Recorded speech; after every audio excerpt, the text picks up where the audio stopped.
I stood before a king whose eyes held the weight of every tear ever shed in the Levant. And what he whispered to me, in that place of blinding light, shattered every lie I had ever been willing to kill for. Jesus didn't show me a religious paradise or a simple judgment. Instead, he held a glowing holographic map of my homeland before my eyes, the sands of Iran and Syria soaked in a deep, pulsating red. He looked at me with a sorrow that felt like 1,000 desert rivers and said, "Darius, the blood in these sands isn't about me, and it's not about Allah. It's about the gold hidden beneath the screams." In that moment, the veil was ripped away, and I saw the faces of the very leaders I called holy, meeting in secret with the enemies I was taught to hate, laughing as they traded our lives for offshore accounts. It was a stage play, a theater of blood where my brothers and I were just disposable actors, and tonight, I am breaking my silence to show you the faces of the families who actually signed the checks for the bombs on both sides. To understand the terrifying weight of that revelation, you have to know exactly who I was before my heart stopped for 6 agonizing minutes in the Syrian dust. My name is Darius Karimi, and at 37 years old, my body is a permanent map of scars earned during my years as a high-ranking soldier in the Iranian Revolutionary Guard. I wasn't just a man with a rifle. I was a radicalized believer, a man trained from childhood to see the West as the great Satan and to view our wars as sacred crusades for the soul of Islam. I was a man ready to die for a border and a creed until a landmine turned my world into scorched metal, flying debris, and a deafening roar that ended in total silence. I spent 6 minutes clinically dead, hovering 10 feet above my own mangled uniform while my squad screamed for a medic before being pulled into a realm where propaganda and politics cannot exist. I am not a politician or an academic with a theory. I am a soldier who died a fanatic and came back a witness to a truth that the powerful would kill to keep buried. What I'm about to reveal will make you question every headline you have seen about the Middle East for the last 50 years, exposing a reality far darker than any news report. I'm going to take you inside the silent boardrooms Jesus showed me, where families whose names are rarely whispered decide which country burns next simply to adjust the global market prices. We are going to look at the rivers of black gold that truly dictate where our young men are sent to die, and I will tell you exactly what the Prince of Peace said about why the stability we all pray for is being actively suppressed by those who view our blood as a line on a balance sheet. Before we go deeper into the vision of the Council of the Unseen and the Map of Shadows, I want to ask you, have you ever felt in your soul that these wars were about something much larger than just religion? Tell me your thoughts in the comments below. Please subscribe and turn on your notifications now, because the truth I was sent back to deliver is the only thing that can break the deception currently surrounding us all. Before Jesus showed me that the maps were fake and the borders were just ledgers for the rich, I lived for the Iranian Revolutionary Guard with a fanatical devotion. I was a man of the shadows, a weapon forged in the fires of Tehran's most radical doctrines, believing every word of the Holy Crusade I was sold. I remember standing in the dust of a Syrian outpost, my fingers tracing the cold steel of my rifle as I stared toward the horizon, convinced that the West was the great Satan. I saw the world in absolute black and white, never realizing I was just a disposable pawn on a chessboard I couldn't even see. My entire life was defined by the heavy weight of my combat boots and the rigid, unquestioning certainty that my death would buy me a place in a paradise that looked nothing like the terrifying truth I was about to encounter. The transition from soldier to corpse happened in a heartbeat, a violent rupture of reality that smelled like burning rubber, scorched metal, and ozone. We were moving through a narrow corridor of broken concrete when the earth beneath my left boot simply exhaled a roar of orange fire and jagged steel. I didn't hear the explosion so much as I felt it shatter the very architecture of my bones, tossing my body like a handful of gravel against a ruined wall. For a few agonizing seconds, the world became a kaleidoscope of spinning red dust and the thick metallic taste of my own blood filling my throat and lungs. I tried to scream for my unit, but my chest had become a useless bellows, and the frantic shouting of my brothers began to fade into a strange, rhythmic thumping that I slowly realized was the sound of my own heart failing. Then came the separation, a physical sensation, like a heavy, wet coat being peeled off my soul in one swift, silent motion. I wasn't gasping in the dirt anymore. I was suddenly hovering 10 feet above the chaos, watching with a detached and chilling clarity as two medics knelt over a mangled heap of green fabric that used to be me. I could see the precise way the shrapnel had shredded my tactical vest and the frantic, bloody hands of my commander pressing down on my shattered legs in a desperate attempt to stop the flow. It was a bizarre movie where I was the main character, but no longer felt the agonizing sting of the script. They would later tell me that for 6 minutes, my vitals stayed flat, a cold straight line that signaled the official end of my earthly service. As I watched them struggle with my lifeless frame, the sounds of the Syrian battlefield, the distant mortar fire, and the panicked prayers of my squad started to stretch and warp until they vanished into a void. A vacuum of absolute silence swallowed the heat of the desert, and a force that felt like a rushing subterranean river began to pull me backward, away from the blood-soaked earth. The field hospital tents and the smoke-filled horizon dissolved into a thick gray mist, and I felt myself accelerating through a tunnel of wind that stripped away every lie I had ever believed about the afterlife. I was no longer a soldier of Iran or a defender of a political creed. I was a naked consciousness being drawn toward a light that felt like a mountain of pure, terrifying holiness, waiting to judge everything I thought I knew. The rushing wind of that dark tunnel suddenly gave way to a light so thick it felt like I was walking through warm honey. It wasn't just brightness, it was a temperature, a living presence that wrapped around my shattered soul and instantly deleted every ounce of the screaming agony I had felt in the Syrian dust. Imagine the relief of a cool drink after a week in the Sahara, but for your entire existence. The silence was heavy and perfect, a total contrast to the chaotic roar of the landmine that had just torn my world apart moments ago. I felt lighter than a desert breeze, standing in a place where the concept of gravity or physical injury seemed like a distant, forgotten dream from another lifetime. Then, he stepped out from the radiance, and every image of a pale, blue-eyed prophet I'd ever seen in the West was instantly incinerated by the reality of his presence. He had skin the deep, rich color of burnished bronze and hair that looked like thick white wool, with eyes that seemed to hold the ancient history of every tear ever shed in the Levant. I tried to stand my ground as a soldier of the god, but my knees simply turned to water, and a sob broke from my chest that I couldn't control. I knew, immediately, with a terrifying and beautiful certainty, that I was looking at the King of the universe, the very one I had been taught to diminish. He didn't look at me with the condemnation I expected for the life I had led. Instead, he reached out a hand and spoke my name, Darius, in a voice that resonated like 1,000 desert rivers. The sound of it carried a weight of authority that made the commands of my general seem like the whispers of children playing in the sand. He looked directly into my soul and told me that he had brought me to this threshold because there was a truth hidden behind the smoke of the world that I needed to see and carry back to my people.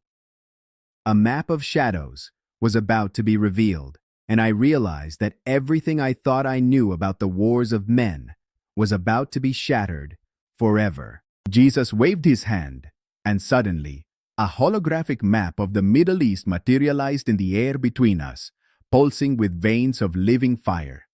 I expected to see holy borders or ancient battle lines, but instead, he showed me the last 50 years of conflict, the revolutions, the coups, and the desert storms, as if they were scenes in a meticulously directed movie. I saw the very religious leaders I had sworn my life to, men who preached holy war from the pulpits of Tehran, sitting in plush, candlelit rooms with the secular enemies we were taught to despise. They weren't arguing about theology. They were clinking glasses of expensive tea and laughing while they looked at digital screens, tracking the rise of their private offshore accounts. It was a crushing realization that the Holy Crusade I had bled for was actually a pre-written script designed to keep us focused on the ground while they stole the sky. My heart felt like it was being crushed by a physical weight as I watched these men trade the lives of my brothers for a line on a ledger. I turned to Jesus, my voice trembling with a soldier's rage, and asked him how this could be possible when we were told we were fighting for the honor of God. He looked at me with a sadness that made the sun seem dim and said, "Darius, their words are smoother than butter, but war is in their hearts. Their words are softer than oil, yet they are drawn souls." This truth from Psalm 55 hit me harder than the landmine ever could. I realized that the piety they displayed on television was just a mask, a performance meant to recruit young men like me into a machine that fed on our devotion and spat out nothing but profit for the elite. The vision shifted, becoming even more agonizingly specific as Jesus zoomed in on the crates of munitions being unloaded at a secret port in the middle of the night. I saw the serial numbers on the missiles that had leveled my unit's outpost, and then he showed me the factory where those exact weapons were manufactured. My breath caught in my throat when I realized that the same conglomerate was shipping crates to our enemies in the West and our allies in the East simultaneously. There were no good guys or bad guys in that boardroom. There were only clients and vendors. Jesus showed me that the bombs falling on Syrian children and the drones targeting our convoys often originated from the same silent financiers who viewed every explosion as a dividend payment. The flags we waved were just colorful distractions to hide the fact that we were all being armed by the same hand. As I processed the horror of this double-sided betrayal, I began to see the spiritual rot that powered the political machine. Jesus showed me that this wasn't just about money. It was about a deep, ancient darkness that thrives on division and the shedding of innocent blood. He explained that as long as we remained blinded by our hatred for one another, we would never look up to see the strings being pulled from the shadows. He told me that the true enemy wasn't the soldier in the opposite trench, but the spirit of deception that convinced us both that God wanted us to kill. "You must learn to see past the banners of men," he told me, "for the Prince of Peace does not reside in the halls of those who profit from the grave."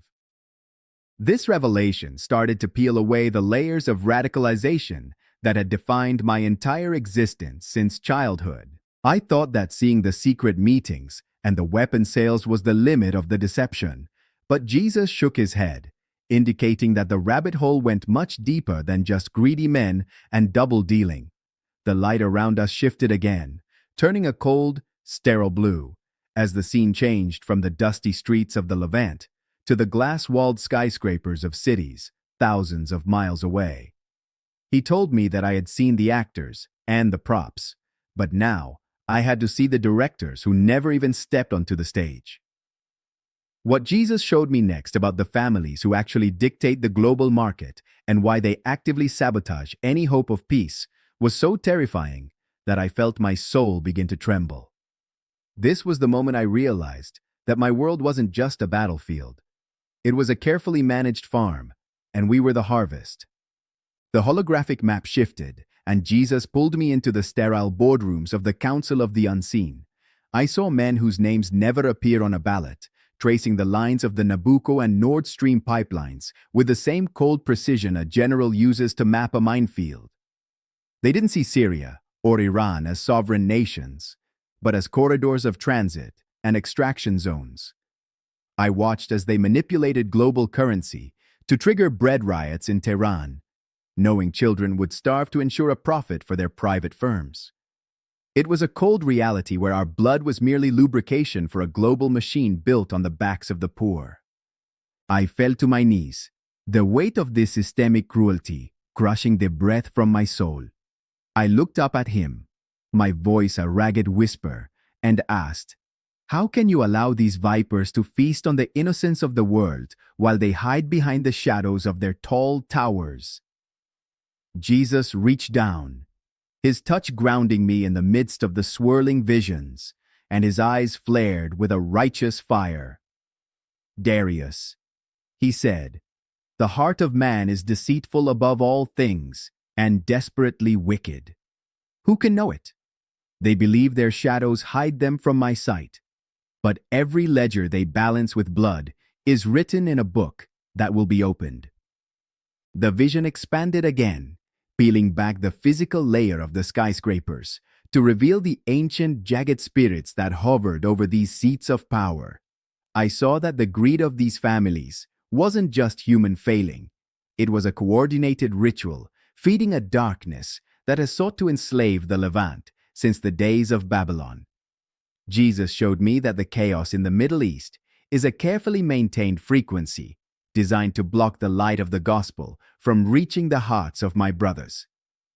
"For we wrestle not against flesh and blood," he whispered, echoing Ephesians 6:12, "but against principalities and powers that thrive on the division I came to heal." Then, the most agonizing revelation hit me. I saw the faces of the children I had personally seen die in the streets of Aleppo, and Jesus showed me the exact moment the order was signed to withhold the medical supplies they needed just to manipulate a regional trade agreement. I saw the indifference on the faces of the men in those boardrooms as they sipped wine while watching the live feed of a drone strike I had participated in. I cried out, "No more, Lord. Please, stop this vision. I cannot bear to see the cost of my blindness anymore." The realization that my holy war was actually a sacrifice to the god of Mammon shattered my ego. I lay prostrate on that floor of light, weeping for the decades I had wasted as a pawn for the very demons I thought I was fighting. Jesus knelt beside me, his presence a fortress against the truth. He lifted my chin and looked at me with a compassion that surpassed any human understanding of forgiveness. "Darius, you were a prisoner of a lie, but the truth has now made you a witness," he said, his voice vibrating through my chest. "Do not let your heart be troubled, for the wealth of the sinner is laid up for the just, and the kingdom they build with blood will be swept away by the stone that the builders rejected." The visions began to fade, the holographic maps and the cold boardrooms dissolving back into the radiant peace of his presence. Jesus stood tall, the King of the universe reclaiming the space, and he gave me one final look that seared his image into my memory. He told me that the time for my transition back to the physical realm had arrived, and that the pain of my broken body would be the anchor for the message I had to deliver. "The world is being deceived, but my light is breaking through the cracks of their borders," he declared as the rushing wind of the tunnel began to pull at my spirit. I felt a sudden, violent tug. Jesus placed his hand on my shoulder, telling me I had to go back to that world of shadows to tell my people that their walls are built of lies. I gripped his robe, weeping, begging to stay in the light where bombs don't exist. He looked at me with a love that felt like a command and said, "Go, for the truth is the only weapon that can break their chains." Suddenly, the light vanished, replaced by a crushing weight, as my soul slammed back into my mangled frame. The peace was replaced by the sting of iodine and the rhythmic thud of a ventilator. A nurse gasped, "He's breathing," as I choked on the reality of the desert once again. I am speaking to you now as a man who has seen the ledgers of the elite written in the blood of the poor. Everything we were told about these holy wars is a managed deception designed to keep us blind while they steal the earth. I saw the secret meetings, the double-sided weapon sales, and the families who view our lives as a line on a balance sheet. The maps on the news are fake, drawn by men who worship profit while preaching piety. Jesus showed me that this chaos is manufactured to ensure that the Prince of Peace remains a stranger. I promised to bring this truth back, and now you are holding the evidence they tried to bury. If you feel the weight of a world spiraling into an apocalypse, listen to what the King told me about your fear. He said that darkness only wins when we believe the lie that we are enemies based on the flags we wave. If you are trapped in a religion that demands blood, or if you are drowning in political despair, know that the true war was won by the one who refused a sword. Jesus gave me a practical orientation. Stop looking at the banners of men and start looking at the hands of the financiers. Peace isn't something politicians negotiate. It is a person waiting to reveal the map of your own heart. My journey back from that Syrian grave was for this moment, to reach you with the message the architects of war fear the most. Please subscribe and turn on your notifications to join this mission. Like this video to help break the deception, and share it with someone losing hope. Tell me in the comments, do you believe these wars are truly religious, or have you sensed the map of shadows before? The gold belongs to them, but the peace belongs to you through Christ. Your eyes have been opened, and now you must decide which map you will follow.